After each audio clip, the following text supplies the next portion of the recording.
Hey everyone, welcome to Partner Up Profits. My name is Vaillancourt, and today we're going to talk about the 7 rules of life and why some of these aren't actually the ones that I agree with anymore. Even though I bought this poster, I looked at it and there was a few that really got me irritated. I don't agree with it anymore. I don't even know if I should keep this on my wall. So I'm going to walk through exactly why that is and how we can transform some of these rules of life to actually better rules of life we can live by.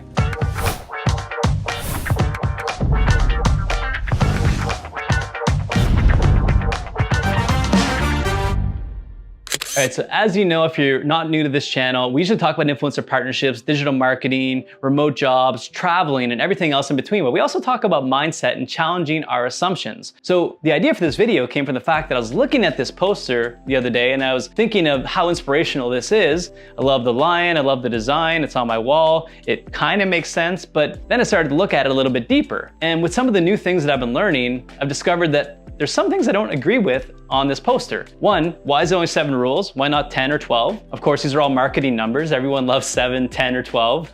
Makes us feel cool, calm, and collected. But I also want to point out that the key to a happy life and a never evolving life is to challenge our assumptions and question our reality to shape our future. One of my favorite comedians was George Carlin. And George Carlin was obviously funny, but he was a very witty person who looked deeper into the meanings of words and the way things were interpreted by people or misinterpreted by people. I mean, there are a lot of words you can say whenever you want, you know, pneumonia. Nobody gives you a lot of...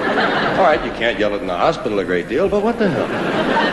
There are words that you can say, no problem. Topography! No one has ever gone to jail for screaming topography. But there are some words that you can go to jail for. So this inspired me to go a little bit deeper and apply some logic to some of these and put a little asterisk beside some of them and explain them a little bit more as how you should approach these 7 rules of life and if you have this poster, rather than just taking it for granted that each of these are the word of gospel. All right, so now this is my interpretation. If you have your own interpretation, please do comment in the link below in the descriptions. This is just kind of a fun exercise, so hopefully you take something from this, but hopefully it inspires you to look at other things in your life that you're taking for granted as you've never actually questioned them. So number 1 is let it go. Never ruin a good day by thinking about a bad yesterday. So I do agree, don't let a good day be ruined by a bad yesterday, but how do you let things go? If you just shove them down, you don't want to think about them, you ignore them, that's not really letting it go. That's just pushing them down. A lot of people make that mistake. They think that letting go is that process of pushing it away. I'm just not gonna think about it, I'm letting it go. That's not the case. Letting it go is processing the emotion, understanding why you're experiencing this feeling, what's the awareness around it, what's the thought, what's the belief, and how can we transform that into a way that makes us accept the situation, whether in the moment or over time. That's true letting go. So I do agree that letting go is a powerful process, but it is a process and shoving it down is not the right way. Number 2 is ignore them, don't listen to other people, live a life that's empowering to you. So ignore them. We're starting to get into confrontational language now. So I do agree. If you have toxic people in your life, you should ignore them. You start cut out people, you know, you're the sum of the 5 people you spend the most time with. So if they're sarcastic or gossiping all the time, or they just don't want the best for you, when you come to them with good ideas, they're always pushing you down, you should probably start to ignore them and even cut them out of your life a little bit. Don't listen to other people though. How are you supposed to evolve? How are you supposed to grow? If you have a coach, a teacher, a mentor that's trying to give you good advice and you just ignore them because it's not what you want to hear, because it's what you need to hear, then you're not going to learn, you're not going to grow. So I don't agree with don't listen to other people. I think just make sure to be selective with who you listen to and live a life that's empowering to you. Hell yeah, that makes sense. So number 2, ignore them, little asterisks there. Just make sure to pay attention to those who you listen to, who you're cutting out. Number 3, give it time. Time heals everything. So back to processing, right? Let's go back to let it go and give it time because they're very in synchrony with each other. Giving it anything time, of course, is a good thing. Time heals everything. Yes, it heals a lot of things. It makes it easier, but it doesn't necessarily heal everything. Have you processed the emotion? Have you processed the micro trauma or the trauma? Have you went through a forgiveness practice? Have you reframed a situation in your life that's happened? That's what's going to heal things with time. Without that, time's just passing and it's getting better, but it's not ever what it could be. There's a certain level of happiness that you can achieve if you actually process things rather than push them away and just ignore them and let time pass. So give it time, a little bit of an asterisk there. If you're not processing it, time will heal, but it's not going to heal fully. Don't compare. So the only person you should try to beat is the person you were yesterday. Again, combative, you need to beat somebody, you need to compete with somebody. Why do we need to compete with everyone, including ourselves? I don't want to compete with myself. I want to be friends with myself, right? I want to love myself, I want other people to love me through me loving myself, okay? It's also not important to think about what other people think, but by loving yourself, you attract love in your life. So don't compare. Yeah, I agree, don't compare with other people. The only person you should try to beat, you don't need to beat anybody, is the person you were yesterday. I think a more important way is to say something along the lines of continue evolving. Evolving is a positive state. It's not necessarily like you have to beat the person you were yesterday because the person you were yesterday was shameful, you're guilty about that person, you made mistakes. That's all really, really negative stuff. How about we move into a positive state and just say that, hey, we're ever evolving. Everything that's happening to us is happening for a reason, and everything that's happened has perfectly positioned me to become the person I need to be to accomplish this next thing in my life. That's much better than don't compare and just make sure to beat yourself and the person you were yesterday. So little asterisks there. Number 5, stay calm. It's okay not to have everything figured out. Know that in time, you'll get there. So staying calm is a beautiful rule to live by when it comes to relationships, because what happens in so many times with spouses or, talking with your parents or anybody that has a conflicting opinion with you, if they say something that triggers you, your first reaction is to react. You just say the first thing that comes to mind versus staying calm. And if it is something triggering you, taking a deep breath, letting it out.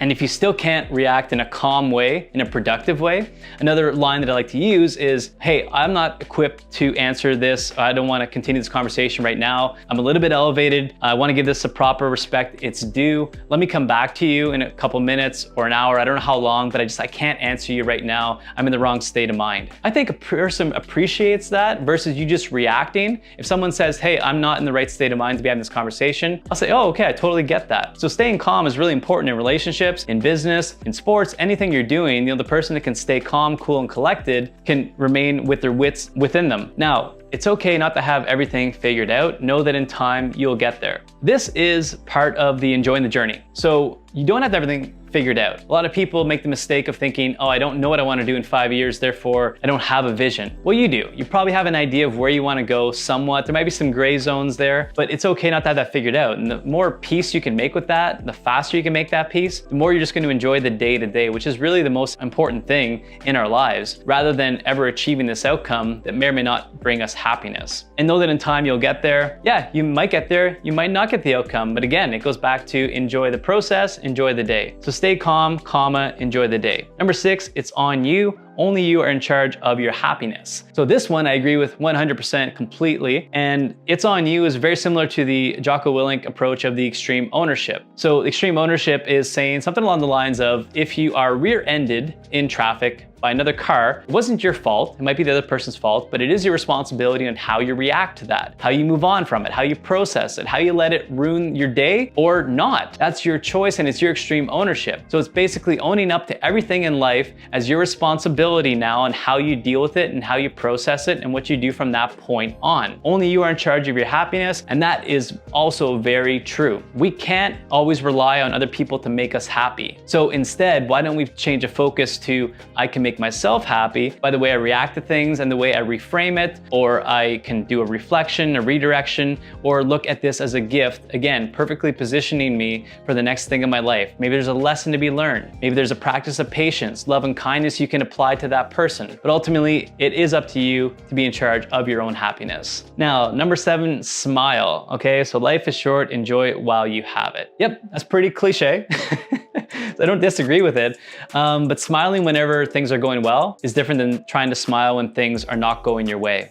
And this is where I think there's a powerful lesson within it. So at one point in time, when the power goes out in this house, the whole electricity grid for our internet, our water, and a bunch of other things that make this house run go down, which meant that I had to make breakfast for my kids by candlelight. I had to get them to daycare. We were running late. I couldn't get on my Zoom calls. There was gonna be just an absolute catastrophic day ahead of me. And I was very disgruntled and in a primal state, and it just was kind of toxic. And I was starting to kind of bitch about the situations. And through going through the process though of knowing that what I'm continuing to focus on, I'm attracting, I decided to start to repeat an affirmation that was introduced to me by an author called Florence Scovel Shinn. And if you haven't actually read any of her material, it's really powerful affirmation and manifestation building that she talks about and the power of language. I smiled through the process even though I didn't want to smile. So it went something along the lines of, I don't want to smile right now, I'm gonna smile. I don't think anything good's happening, but I'm gonna begrudgingly go through my process of attracting the next positive things. So I started to say, the electricity going out today is such a good thing. It's leading me to even better things. The electricity going out is perfectly positioning me for a great thing in my life, and good things are coming. The electricity going out is such a great thing. And as I continued to say it, electricity came back on. And as it did, at this moment, my wife and I looked at each other and I was like, wow, look at that. And of course, it's a bit of coincidence, right? You can choose to look at it as coincidence. I look at it also as a synchronicity. The universe delivered to me something that I was focusing on, and that was me smiling when I didn't want to smile. So in the moments when you don't want to smile and you're having a bad day, sometimes smiling is going to attract another person to smile at you, which is going to actually make you happier. It's going to set an intention as well. You're now priming your body that happiness is coming to you. And some of this sounds a little bit woo-woo, okay? But you can choose. Do you want to just continue to be unhappy, or do you want to start moving into a more happy state? It's not always easy, and trust me, I get it. I am not the happiest guy at all times, but I've figured out ways to start to trigger ways to get back into a happy state faster than I have before. It used to take me 7 days sometimes to get over things. Now it takes me a day. And that time that I get back is time that I can spend with my family in a more productive, resourceful state, where they actually enjoy spending time with me and I enjoy spending time with them. So smile, life is short, enjoy it while you have it. I love that. These are the 7 rules of life. Obviously, this is just a little bit of fun, but I hope that it inspired you to look at things, no matter what you're looking at in life, a little bit differently. Challenge the assumption, the languages of what you're talking about in your daily basis. Try to move towards more positive language instead of, combating with people or things like that. You're cooperating with the universe, you're cooperating with yourself, with people, and you're looking for all of these in your life, yes, but you're also now challenging, well, how are they appearing to me and how am I dealing with them and how am I processing them? The key is the processing power and then letting time go through. So let it go, ignore them, give it time, yes, with, again, processing. Don't compare, just evolve. Stay calm, it's on you, smile. I hope you enjoyed this video. I hope that you got some value out of it. If you did, like, subscribe, comment below what was your number takeaway, or something else in your life that you've been challenging the assumption that you want to share with everyone else on this channel. Take care.